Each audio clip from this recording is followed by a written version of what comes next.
Hello, everyone. Welcome to Snap Take. This is Glazer of Snap Judgments, the official podcast of Marvel Snap Zone.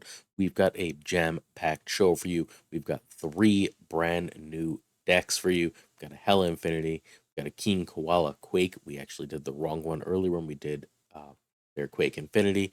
And we've got Dera's Full Hawk. In addition, we're going to look at all the news from the season announcement video, particularly the albums, and so much more. I'm recording this super late because A New Hope came on and I couldn't resist watching it. Here we are. Let's get started. But first, hit that sub button, ring that bell. We're trying to get to 7,000 subs. We are about 400 away. Help us get there, please.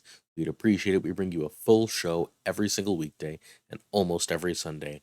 Three new decks, bundle guides, everything you need to complete your journey in Marvel Snap, whether that means having the most fun with the most fun decks, getting your infinity borders. We've got it all. Ring that bell, hit that sub button, leave us a comment. Also, we're doing the biggest giveaway in Marvel Snap. We're giving away 15 season passes. You can join on this channel by hitting that sub button and leaving a comment on this video. There are also entries for leaving any comments on any video from last Wednesday to tomorrow. Tomorrow is your last chance to enter. We are also giving away on Twitter. You can find that in the description of this video. And on Marvel Snap Zone, which you can also find on the description, you guessed it, to this video. Finally, we keep an active giveaway sheet just for every giveaway that's active in Marvel Snap right now. That is in the description. If you're interested in a Marvel Snap giveaway, you want to win anything free in this game, this is basically every free giveaway I could find. Thanks again to Banshee for helping me out with that giveaway. All right, deck credits and outline. So we're going to start with our questions of the day, as we always do. Then we've got Dera's deck. You can find Dera at twitch.tv/DeraJan. He's DeraJan on basically everything. Then we've got the Hellfire Gala news. We're going to focus on the album news. Then we've got a deck from a person named Robert, twitter.com/Rivern. Then we've got a bundle review for the Kwai Ronin bundle. If you want to play a Ronin deck, check yesterday's video. The third deck is a 60% win rate Ronin deck. Then last video, I asked people for their choice of what card to build a deck list with. I realized I should have given like 4 options and let you choose one, because as is, there was like 20 options and only 4 of them appeared twice. So 3 of them appeared twice. Nope, 4. I just didn't put the 4th on the list. So I built a deck with each of them. The Quake is the Keen Koala Quake that in Infinite. Then we're gonna look at my shop for the day and call it a night. All right. Petra Petrov asks why Werewolf is better than Elsa, particularly in Loki. So Elsa is generally going to be a 2/8. Your goal is to make Elsa 2/8, and then if you're running Kitty, you can get that up to about a 2/10 if you're lucky at 2/12. That's a really, really heavy energy commitment for Elsa to get to, generally speaking, let's say 2/10. Werewolf is almost always 11 power, 13 power, and his high rolls are something like 17 power, 19 power. He also makes you significantly less predictable in how you're going to play the game. In Loki, where you want to play a bunch of ones and you would like to bounce them, you often have board space for Werewolf, so it becomes an alternate win condition to playing Loki and a card that works really well with Loki. Whereas Elsa works phenomenally if you Loki and if they have the right cards, but if they don't have the right cards, then you're in trouble. Basically, everything you get from Loki will have ongoings to further pump up that Werewolf. Further, the bounce package is really powerful. Playing and replaying powerful cards is an extremely strong thing to do, right? Playing Maria Hill twice gives you 2 chances of seeing Collector, an extra chance of seeing something like Luke Cage that can win you a particular game in armor, etc. Well, the bounce package lets that Werewolf work better. Elsa doesn't work especially with Beast, though it does work quite well with Falcon. Having that space to replay these powerful cards is another key in Werewolf's favor. Jason Jones wants to know what I'm going to do when Twitter goes belly up. And I think the answer is have a party. I don't actually like Twitter. I feel like Marvel Snap Twitter is like the nicest Twitter in the world. And even there, it gets fairly toxic sometimes. It's just a lot of complaining. The amount of characters is not conducive to good conversation. It's a thing I use kind of because as a content creator, I semi have to. I'm not a Twitter fan. I will be pretty happy if it goes belly up. I'm also assuming that something is just going to quickly replace it, and we'll all just be on there instead. Corey Cure, not sure how to pronounce it. So hi, you hang out in the Discord. I appreciate you. How could Snap work as a physical card game? So you need a bajillion counters is a large part of the problem. The other real problem, and like that counters are doable, it's just finicky, right? Is that you need to shuffle up a billion locations each game. The location shuffle and then revealing the three is doable if you have one giant pile you do it from. Um, the rarity is obnoxious. It means you have to have like 13 of some locations and like one or two of others, and it's not super ideal for a physical card game, but I don't think it's impossible by any means. Again, I think locations and are the hardest part of this. You need a life counter, like a little life ticker thing, and a lot of the visuals would be a lot harder to understand, but I don't think again it is undoable. Um, honestly, it would not be fun because of the sheer amount of dice on the board, but I think it's playable. And now, my question for the audience: which of the new emotes do you like best? And we're going to um, look at them all after deck one. If you haven't seen the new emotes that are coming into Marvel Snap with the new season, let me know which one you want, which one you like best. I found someone took a screenshot of like a bajillion at once. Our first deck is the Full Hawk Dera. This one feels like a combination between two different creators that we really like decks. This one feels a little bit like a Quinny Equinox deck because it's got the Invisible Woman, and then you can put Absorbing Man or Mystique behind Invisible Woman. If it's Absorbing Man, you can last turn Doom and then get the extra Doom and Absorbing Man reveals. Or you can put Mystique and make sure the last card you play is either Ms. Marvel or Darkhawk and get that added bonus. Um, both of those are obviously very, very cool and powerful plays. The other deck this feels like is Algod. We miss Algod playing a lot of Marvel Snap. He's mostly gone from the game. Um, but Algod is a fantastic creator, and he spent a lot of time playing like hardcore Darkhawk decks that looked sort of like this, that were basically trying to go rocks, Korg, Widow, Rock Slide, Absorbing Man, and then go Darkhawk Mystique and just say both my Darkhawk and Mystique are so big I win the game. This is sort of a combination of those two theories.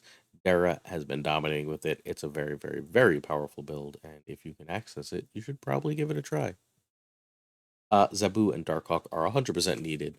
Marvel and Lad can be Dino and America. I never fully understand why Dino's not just solid here. You have a lot of cards in your hand in this deck, and America Chavez just makes you see your key cards more often. So Dara went, according to him, 16-0 through Golden Infinity twice, just straight rolled through. So turn one Korg, turn two Zabu over Widow over Invisible Woman. Zabu is like your key card. Turn three, I'd probably play Zabu over Rockslide for this particular build, given what I want to do at the end of the game. But then Rockslide, then Lad, then Ms. Marvel, then Invisible Woman. Turn four, Absorb Man on Rockslide or behind Invisible Woman. Or you can Mystique behind Invisible Woman. After that, you're looking at the turn before. Um, I tend to try and lad on four if I haven't seen Zabu, because hitting Zabu changes the whole damn game. Also, as does hitting like a Darkhawk. Turn five, a three and a two if you got Zabu. If you didn't get Zabu, you're obviously just playing the next best four. And turn six is Doom or two of Darkhawk, Mysterio, and Ms. Marvel. And that's it. Oh, sometimes I will end the game if I have an Absorbing Man behind Invisible Woman, and I've played Zabu with a I'll like Darkhawk on five, and then turn six, I'll play Mysterio to copy Darkhawk, and then I'll play Rock Slide and let Absorbman pop up and make those guys huge. There's a lot of plays like that. You just have to look for them with this deck. Super quick variant. We've got our Korg hip, our Widow hip, our Zabu hip, our Ms. Marvel hip, our Lad hip. It's a 5 hip deck. I don't actually have the Absorbman hip. I'm trying to will it into my shop. We've got the two Alex Rosses, Invisible Woman and Doom. We've got the cool Greeky Shadow King, best Shadow King in the game for my money. The best rock slide, Merry Christmas, rock, paper, scissors slide. If you can get this when the winter variants come back, you should absolutely grab it. It's perfect. And the Peach Momoko Gold Misty. All right. Ooh, did I do this in some weird order? Okay, okay. So, variants for an album. Basically, albums are being introduced in Marvel Snap. You collect 12 variants of a certain type, you complete an album. Now, each initial album, I'm reading Steven's answer, each initial album launching in December will be 12 specific variants, each around a theme. So I don't think it's just any 12 Venomized variants, right? It'll be hyper specific which Venomized variants. There'll be rewards for collecting 3, 6, 9, and 12. The rewards will range from exclusive variants, emotes, card backs, and an amount of credits, tokens, or even a spotlight key. So, this is a way to sell variants. That's what I just read. What I just read to you is a way to sell more variants. I strongly, strongly, strongly urge you to not buy too much extra stuff for this, if at all. If there's a variant you're on the fence about, I could see it pushing you over the fence if it's specifically for a reward you want. But please, please, please do not go buying every variant if you weren't already. This is a money making deal. You will not have access to this unless you spend money.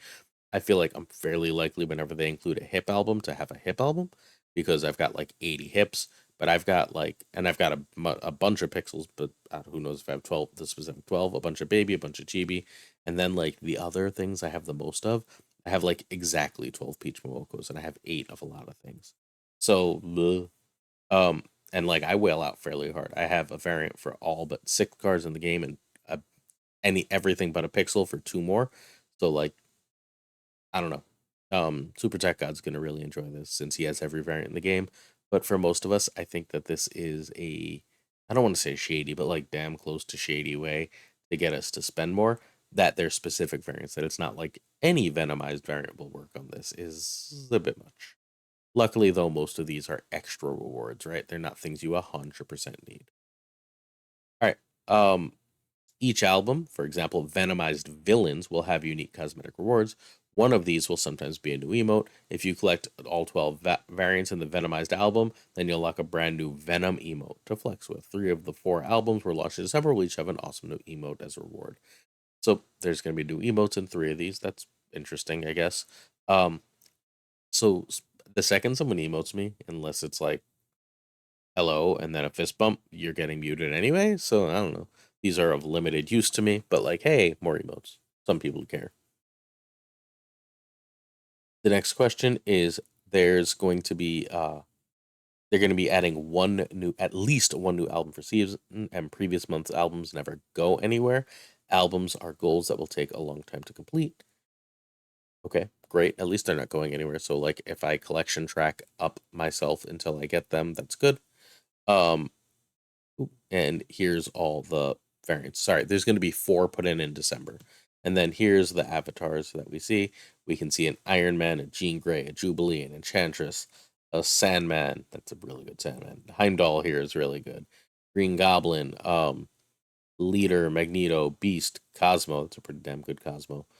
Drax, Wolverine, Mr. Fantastic, Gambit, um, Doctor Strange. I don't even know who that bottom one is drinking coffee. Um, I don't know who the one next to that is. She-Hulk, Loki, Jessica Jones, Colossus, um, Jeff, Howard the Duck, Professor X, Leech, Galactus, Nightcrawler, really kind of cool. Ultron, Moon Girl, Forge, Carnage, Collector, another Doctor Strange, no, the same Doctor Strange, and Groot. If anyone wants to tell me who those two, it looks like one might be Colleen, and the other, I don't know. So, I'll tell you right now, I'm between Howard and Jeff for my 2 favorites. Let me know which ones you like best in the because look, these are significantly better than the emotes we have right now, I think. Um, but they're still totally getting muted because the emote spammers are gonna go nuts for this. Next up, we have our Hellfire Gala 1-day takeover, Monday, December 11th. I'm hoping these are 700 gold, but I'm not real hopeful to be completely honest. I do not expect these to be cheap. I really, really like this bishop, but there's a hip. I like the doom, but I have a gold doom. Magic is really cool. I have 3 magics. Rogue, I have cozy winter one. I don't need nice fur rogue. I have a Jean. I have a Moon Knight. I have a Panther, although that is a good Panther. Scarlet Witch is probably my favorite and might actually tempt me. I just spent $100 value on a She-Hulk, and I have my favorite cap. So these are all gorgeous, and I think I may buy one at Bose too. Enjoy your Hellfire Gala. If these are things you must have, then go get them. Again, I really hope, given that everything else that's happening, these are 700 gold. All right. Next up, we have our Robert Retrofit. Um, that's his name for the deck. This is a Black Knight Hela deck. If you don't have Black Knight, we're going to look at A, you can change it, and B, we're going to look at another version of this before the end of the video. Basically, you Lockjaw, and you throw Gambit and Lady Sif and stuff into Lockjaw, and you get a nice shard. Then you end the game by playing Hela, and then Hela, or Jubilee, I guess, and then that brings back all your stuff, and you win the game. And it's basically the gist of it, right? It's pretty simple. You can win without Black Knight here, which is pretty damn nice. If you do something like Black Knight into blading something away, into Lady Siffing death away, like you can still Hela and win. You don't need Lockjaw. Lockjaw just makes it easier and gives you like a real high roll in a snap condition. This one's cool. I like it a lot. One of my favorite Lockjaw decks I've seen in a really long time. No Black Knight, try Dracula. Otherwise, everything is Series 3. Infinity, it beat Shuri, Evo, Darkhawk, Ms. Marvel, but it is weak to Professor X and Destroy. Robert did not hit Professor X or Destroy in the Road to Infinite, but hey, beating Shuri, Evo, Darkhawk, and Ms. Marvel is nothing to sneeze at if those are the things you're concerned with. Turn 1, Black Knight. I don't know why I wrote turn 2, Lockjaw. Turn 2 is obviously pass, excuse me. The other thing I wanted to say about turn 2 is Blade. You often blade on turn 2 or turn 1, depending on what's there. You're blading when the right card is available to blade over anything but Lockjaw, basically. Turn 3, Lockjaw and Snap. If you don't have Lockjaw, Gambit is better than Sif if you don't have Hela in hand. If you have Hela and Death in hand, then Sif is better. If you have a giant hand and Gambit and Hela, I'd probably risk Gambit, especially if they have a juicy turn. Turn 4, Jubilee, if Hela is in hand. If not, you default to the turn 3 things. Turn 5, same thing as turn 4, except now you might be playing a shard also. And turn 6, Hela yourself. That's how you play this one. Cool. Quick variants. We love the hips here. We've got Hip Blade, Hip Lockjaw, Hip Gambit, Hip Sif, Hip Magneto, Hip Infinite. A 6-hip deck is a good deck. I need a Black Knight. That's one of the variants I need. I'm waiting for the, you guessed it, Hip. I like this Jubilee better than the Hip. Don't tell Dan. So I kept the animated series Jubilee with Wolverine in the background instead of buying the Hip here. I've got Noir Black Cat, McKelvey America, and the Midnight Sun's Death with the gold background. Also, Hell is a Gardener. Why not? Next up, we have Ronin the Kwai. So Ronin the Kwai is a bundle in the shop for $15. And for $15, this is a really, really poor deal. If you must have this variant, obviously buy it. But if you're looking for the best value for your money and progression, please do not buy this bundle. This is actually bad value. The Infinity ticket can go great or poorly, right? You have to value it as nothing. If you care about Infinity tickets, you can earn your own. If you cannot earn Infinity tickets, being given Infinity tickets will not change that. Well, you will just lose in Infinity. You have 600 credits and 1,000 gold, which is just way below par for things they ask us to spend money on. Please don't spend money on this one if you could avoid it. Thank you. Next up, these are the decks that I built for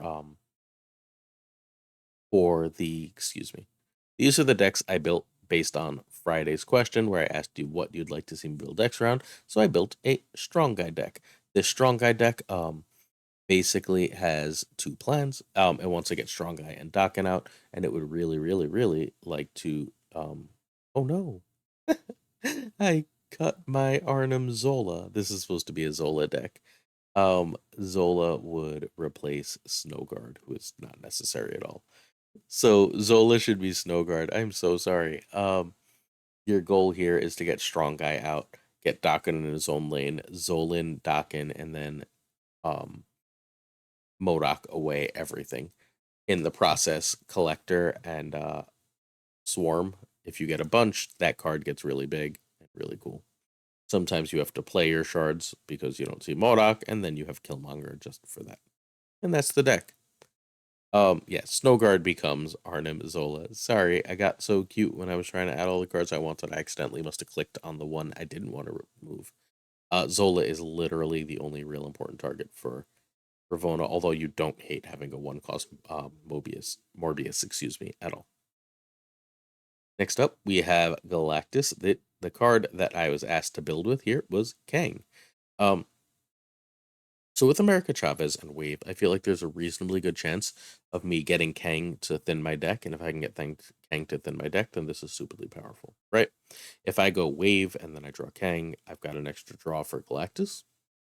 If I go Wave and then, sorry, if I want a Kang on turn 5, right? Like let's say I don't just draw it that turn. I go Electro and then I wave on turn 5. I can decide whether I'm Galactusing or Professor Xing.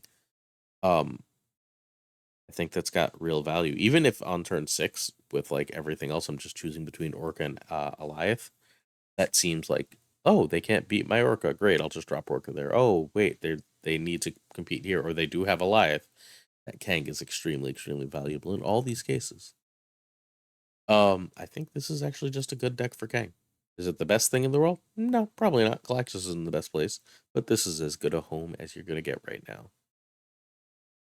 Next up, we have Agatha. I decided to do a Black Knight Agatha deck because um, one of the two ways to get rid of Agatha is Lady Sif, and that happens fairly often. So if I see Black Knight on one or two, it's automatically going to get played. Right? And the deck is thinner for Agatha always. It's thinner with America because America is forcing me to draw these cards, and it's thinner with Agatha because she's starting my hand. So if Lady Sif just guards Agatha, that's great. I have a turn 4/14 play if I don't see Ghost Rider. If I do see Ghost Rider, and now I have two 14 power cards. That seems pretty good. I have Devil Dino because my hand is often full, and everything else is just me playing power cards. I want most of my power cards to be 5-cost cards because, well, um, I want to be able to I don't want to accidentally Lady Sif them away. America Chavez is obviously the exception, but then like everything else here should be fairly self-explanatory, right? Like Agatha's gonna play these cards. If you have control over these cards, so much the better. Like if you go Lady Sif, you go Black Knight, Lady Sif, Agatha's gone. You have a shard, right? You're in really good shape. You can now spend your next turn dropping a Ghost Rider. Then you can go Black Bolt. Then you can go Shard and Black Knight, or you can go Gamora and Stature or whatever. Yeah, like there's just really, really good plays with this. I think this is actually a really good Agatha deck. Next up, we have our final deck of the day.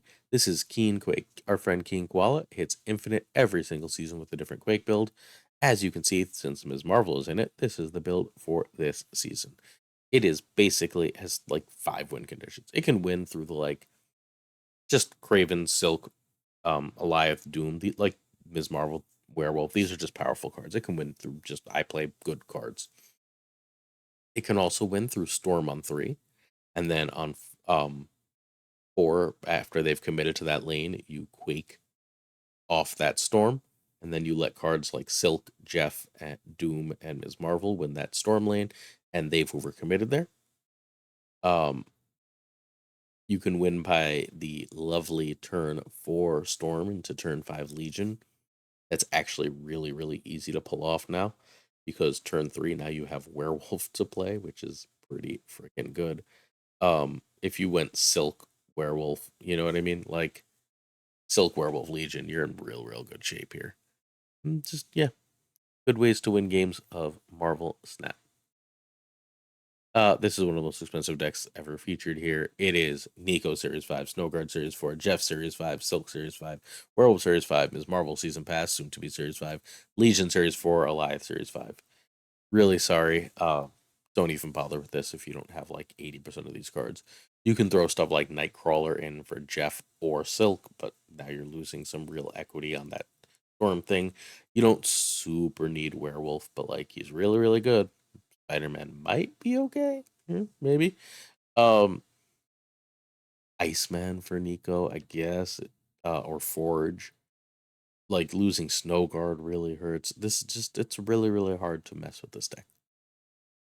Okay, turn one is Snow Guard. You Nico whenever Nico has the right spell. You can Nico on turn one, but like you'll know when to, right? Like you're not Nicoing the move to the right on turn one.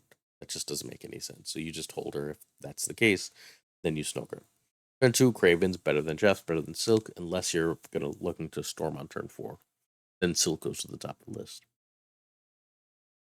Turn three, Storm over Werewolf, unless you're doing the Legion thing, in which case Werewolf takes priority. Turn four, Storm is again the priority there. If you stormed, now you're looking for Quake and a two, generally Silk or Jeff.